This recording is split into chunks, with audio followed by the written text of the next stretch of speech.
ñu bàyyi ko wax ñu lan moo war a teewaayam fii. sant yàlla bu baax julli ci yonent bi ñëw di feddali kóllëre ak Sidi Lamine parce que Sidi Lamine livre bii nga xam ne daf ko bind bàyyi ko fi dafa nekk livre boo xam ne dafay wone taxawaayu Sidi Lamine mu mel ne tey jii la bind livre bi mu mel ni Sidi Lamine li ñuy dund tey ci Sénégal ak métti yi ñu nekkee dafa mel ni Sidi Lamine daf ko dund ba pare ànd ko ak ñun loolu nag mooy Sidi Lamine wax naa leen léegi ni leen Sidi Lamine période bu nekk ak waxtu woo xamee ni ñu ngi jànkonteeg benn jafe-jafe suñu xel day dem ci Sidi Lamine ñii nga xam ne jàpp nañ leen tëj leen ci kaso bi bu fi Sidi Lamine nekkoon dina ci wax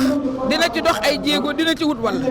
problème yi nga xam ne ñu ngi koy teg Ousmane Sonko su fi Sidi Lamine nekkoon dina ci wax dina ci dox ay jéego dina ko digal loolu moo tax doomam ju baax ji nga xam ne mu ngi continuer kóllëre gi xam li ñu seqoon ak bàyyam téye ñu jàpp ñu di dundal héritage yu bàyyam moom ñi mu àndal ñu di ko gërëm di ko sant di ko ñaanal yàlla mais aussi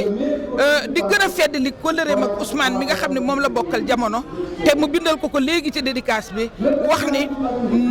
njàmbaaru Ousmane ak taxawaayam ci bàyyam rek la koy xool ndax xam na ni Ousmane am na diggante moom ak papaam. xanaa ni ko mu Sidi Lamine inspiré na ko mais mu continuer di ko inspiré xam ne nag comme ni ko ñu bëri waxee bala muy neex day metti te dina neex te dina baax.